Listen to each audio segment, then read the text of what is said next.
Hello চতুর্থ শ্রেণীর বন্ধুরা, তোমরা সব কেমন আছো? আশা করি তোমরা প্রত্যেকেই ভালো আছো। আজকে এই ভিডিওর মাধ্যমে আমি হাজির হয়েছি আমাদের পরিবেশের প্রশ্ন এবং উত্তর নিয়ে। চলো শুরু করা যাক। তোমাদের কিন্তু প্রথম পর্যায়ক্রমিক মূল্যায়নে দেখো পরীক্ষার মান থাকবে 20 এবং সময় থাকবে বরাদ্দ 40 মিনিট। দেখো যথাস্থানে তোমাদের নাম, বিদ্যালয়ের নাম, ক্রমিক সংখ্যা তোমরা লিখে দেখবে প্রথমে, ঠিক আছে? এরপর চলে এসো প্রশ্ন উত্তরে পর্বে। দেখো একের দিকে চলে এসো, কি রয়েছে নিচের প্রশ্নগুলির উত্তর দাও। দেখো দুটি লিপ্ত পদ বা পায়ের আঙুল জোড়া প্রাণীর নাম কিন্তু এখানে লিখতে বলা হয়েছে। দেখো হাঁস, দেখো আমরা প্রত্যেকেই জানি হাঁসের পা কিন্তু জোড়া থাকে, তাই তো? এবং ব্যাঙের পাও কিন্তু জোড়া থাকে। নেক্সট দেখো 2 নম্বরের কি রয়েছে, সংরক্ষণ কি? দেখো যে যে কারণে জীবের সংখ্যা কমে যায় সেই সব কারণগুলি যাতে না ঘটে তার ব্যবস্থা করা তাকেই কিন্তু বলে সংরক্ষণ। যেমন বন জঙ্গল না কাটা, সেখানে প্রাণীদের খাবার ও তেষ্টার জল যাতে যথেষ্ট পরিমাণ থাকে তার ব্যবস্থা করা, চোরার শিকারেরা যেন কোনোভাবে তাদের মারতে না পারে এই বিষয়ে লক্ষ্য রাখা, ঠিক আছে? এগুলোকে কিন্তু সংরক্ষণ বলা হয়ে থাকে। দেখো ডোডো পাখি আগে কোন দেশে দেখা যেত? দেখো ডোডো পাখি আগে ভারত মহাসাগরের বুকে ছোট্ট একটি দ্বীপ মরিশাসে কিন্তু দেখা যেত। পদার্থ কাকে বলে?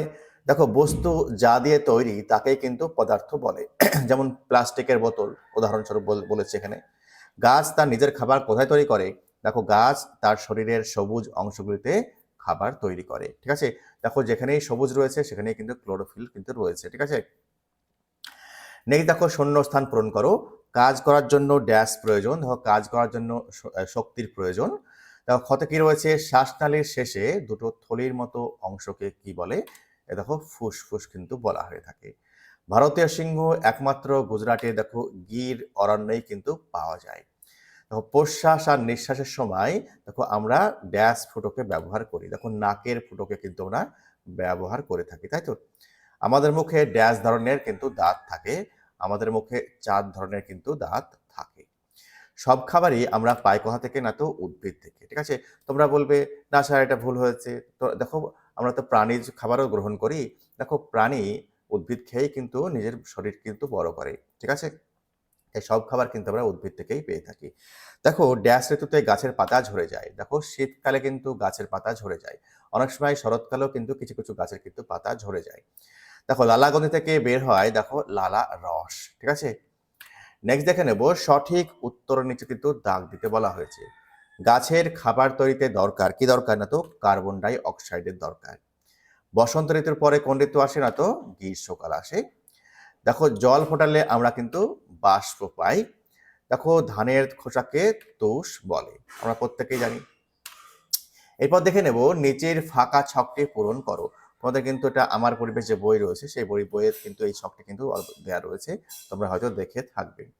দেখো ঋতুর নাম রয়েছে, কি কি ফুল ফোটে, কি কি ফল পাওয়া যায় কিন্তু আমাকে লিখতে হবে। দেখো গ্রীষ্মকালে কি কি ফুল ফোটে? কৃষ্ণচূড়া, রাধাচূড়া, জুঁই, জবা, বেলি, গন্ধরাজ, নয়নতারা, কামিনী, এই ফুলগুলো কিন্তু গ্রীষ্মকালে ফোটে। কি কি ফল পাওয়া যায়? আম, জাম, কাঁঠাল, লিচু, তরমুজ, খরমুজ, পেঁপে, বেল, আনারস, তালশাঁস, এগুলো কিন্তু আমরা গ্রীষ্মকালে পেয়ে থাকি। দেখো শরৎকালে কি কি ফুল ফোটে? কাশ ফুল ফোটে। দেখো শরৎকালে কিন্তু কাশ ফুলটা কিন্তু একটা তোমার সিম্বল বলতে পারো। দুর্গা যে দেবী দুর্গার যে পূজার সময় দেখবা, পূজার আগে দেখবা কাশফুল কিন্তু দেখা যায়, সাদা রঙের হয়ে থাকে। দেখো কাশফুল, শালুক, পদ্ম, কেয়া, শিউলি, বেলি, এগুলো কিন্তু স্থলপদ্ম, এগুলো কিন্তু শরৎকালে ফোটে। কি কি ফল পাওয়া যায়? দেখো আমলকি, জলপাই, চালতা, ঠিক আছে? নেক্সট কি বলছে, জগডুমুর, করমচা, এগুলো কিন্তু পাওয়া যায়। দেখো শীতকালে কি কি ফুল ফোটে? গাঁদা, ডালিয়া, গোলাপ, চন্দ্রমল্লিকা, কসমস, ক্যালেন্ডুলা, পিটুনিয়া, এগুলো কিন্তু ফোটে। ফল কি পাওয়া যায়? দেখো জলপাই, আমলকি, পেয়ারা, ডালিম, বেদানাও পেতে পারি। দেখো সফেদা, স্ট্রবেরি, আঙুর, নাশপাতি এবং শাকালু। বসন্তকালে কি কি ফুল ফোটে? শিমুল ফুল ফোটে, পলাশ, গাঁদা, পিটুনিয়া, ডালিয়া, টিউলিপ, এগুলি। টিউলিপ হবে এটা, হ্যাঁ, টিউলি নয়, এখানে কিন্তু টিউলিপ, এটা প কিন্তু হবে। বুঝতে পেরেছো? তোমরা কিন্তু পটা কিন্তু ধরে নেবে, ওকে? নেক্সট কি রয়েছে? দেখো ফল, কি কি ফল ফোটে? দেখো আম, বিশেষত কিন্তু বসন্তকালে যে আমটা আমরা পাই বিশেষত কাঁচা আম পেয়ে থাকি। কাঁঠাল, লিচু, সবেতা, আনারস, আতা, এগুলো কিন্তু আমরা বসন্তকালে পেয়ে থাকি। এই হচ্ছে আলোচ্য প্রশ্ন উত্তরের সেট। আশা করি তোমাদের ভিডিওটি ভালো লেগেছে। যদি ভিডিওটি ভালো লেগে থাকে একটি লাইক দিও এবং সাবস্ক্রাইব করে অবশ্যই আমার পাশে থেকো। পরীক্ষায় যাওয়ার পূর্বে এই প্রশ্ন উত্তরের সেটটা কিন্তু অবশ্যই দেখে যাবে। এখান থেকে কিন্তু অনেক প্রশ্ন তুমি কমন পাচ্ছ। পরীক্ষা দেওয়ার পর পরীক্ষা কেমন হলো কমেন্টে অবশ্যই জানিও। ভালো থেকো, পরীক্ষা ভালো হোক এই শুভকামনা রইল।